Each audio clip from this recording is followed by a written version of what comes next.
everybody. It's Lee Caraher, and this is Everything Speaks, where we talk about how everything speaks for you if you want it to or not, and how we can be better at communicating what we mean to the people who need to hear our message. If it's in media relations, if it's in communications with your team or investors or the public or whoever, how everything we do contributes to our ability to convey a message and be heard. Today, I want to talk about, we've talked about I'm sorry before, but today I want to talk about it in a little bit of a different context. And this is more in the context of this replacement language advice that I'm seeing a lot. So, and particularly for women, they do say I'm sorry more than men do. And I'll talk about that in a second. And a lot of people are saying, don't say I'm sorry for things you're not sorry for, which I totally agree with. But the advice to change from I'm sorry to I take responsibility for that, I think is good in some places. But when it becomes blanket advice, we got a problem, because it's not I take responsibility and I apologize are not the same thing. If you actually did something wrong, especially if you impacted another person, an apology isn't weakness, it's leadership. An apology is appropriate in that situation. And so when we talk about everything speaks, what you say, when you say it, how you say it, when we talk about how you say you're sorry, that really speaks. That really speaks. So let's unpack that. And I don't mean it just for women, men too, right? If men say I take responsibility of that when they should have said I'm sorry, that's a problem too. So it's gender neutral advice. But there is something to this. Women say I'm sorry or I apologize more. So let's talk about that for a second. There's real research behind this. And then it started, I think it's in 2010 in Psychological Science, published this really now, it is like the seminal research. Everyone refers to it. That found that women tend to apologize more than men, not because they're less confident, because they have a lower threshold for what they consider apology-worthy behavior. And what does that translate to? That translates to women are more likely to notice when something might have caused harm. That's, in those kind of situations, that's not insecurity, that's awareness, right? The issue isn't apologizing when you've caused harm. The issue is apologizing when no harm has been done. Like saying sorry before asking a question. Or sure, sorry, can I ask a question? You're not really going to apologize for that. Of course you're going to ask a question. Just saying, right? They are not the same thing. I'm sorry, can I ask a question versus I'm sorry I hurt you. Or I'm sorry I did this and this impacted you negatively, whatever it is. They are not the same thing. And if we're treating them as the same, that's sort of where the leadership advice goes sideways to me.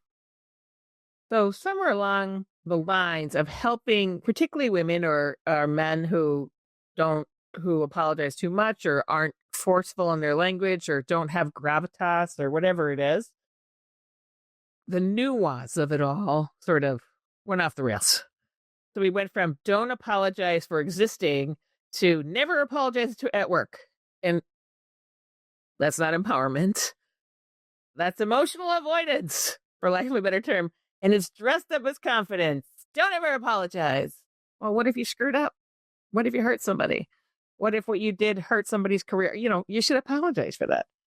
Apologies serve a real purpose, especially in leadership. So then if we look at the research, there's a lot of research. I'm going to put all these links in the show notes for you all. But the organizational psychology research on this topic is really clear, really clear. Apologies, when they're done well, build trust. Because what do they say?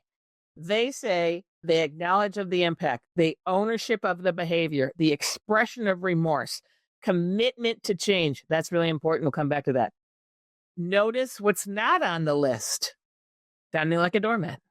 So too often, I think we roll it all up and say, I'm sorry. That does sound like you're a doormat. But if you're sorry because something went wrong and you caused harm, that's okay. You should be sorry, right? In fact, leaders who refuse to apologize after causing harm usually perceived as less trustworthy, less self aware, more concerned about the image than the impact. We all know some of those people. I can name 15 off the top of my head. Which brings us to that phrase that's supposed to fix it all with this replacement language advice, which is I take responsibility versus I'm sorry. Now, I take responsibility can be very useful. It works when you're addressing a process failure. It works when you're speaking on behalf of a team. So I'm in charge of the team screwed up. I take responsibility. You can blame me. The hurt will come to me, not my team, whatever it is. You're naming accountability without emotional fallout, really. But when someone has been negatively affected A, not affected E, that phrase really falls flat. Why? Because it talks about you, not them. I take responsibility for how you treated me, how I feel about this. And when people are hurt, frustrated, or impacted, they're listening for the acknowledgement, not the legal language. So I'm going to say that again. When people are hurt, frustrated, or impacted, they're listening for the acknowledgement for the person who caused the harm, the frustration, or the impact, not just the legal language. I'll take responsibility for that. You can blame me. So when I take responsibility, it's just placating is when it's bullshit. Here's the part that people don't say in that replacement language advice. Sometimes people say, I take responsibility, and then nothing changes.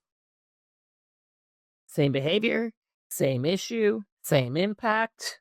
What kind of responsibility do you take? They didn't take responsibility. They ended the conversation. They just want to get you out of the room. Take responsibility. Now he'll stop talking.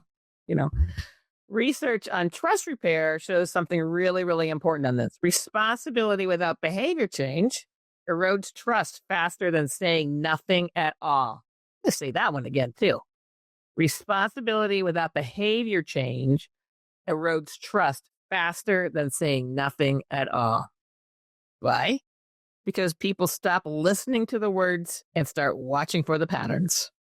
And patterns speak louder than intentions. Voila, everything speaks. Patterns speak louder than intentions. Watch for the behavior, not what comes out of my mouth, but what I do. So let me give you a real world example. The details are all changed to protect the innocent, but the dynamic is going to feel familiar to 95% of us. Somebody regularly misses deadlines, and it's not catastrophic, but it does impact the team. They can't get their work done because the leader didn't approve it or whatever it is. But it's consistent enough that the team has to scramble to cover for that leader. Each time the leader says, oh my gosh, I'm so busy. I take responsibility for that. Very calm, very professional, very final. But the deadlines keep getting missed. After the third or fourth time, the team stops raising the issue. Not because it doesn't matter. It totally matters. But because the words become meaningless. What the team has learned is that saying something didn't lead to change. Taking responsibility meant, please stop bringing this up. Take responsibility, nothing changes. Next week, same deadline, gone. I take responsibility, nothing changes. Same week, I'm still scrambling. I'm late.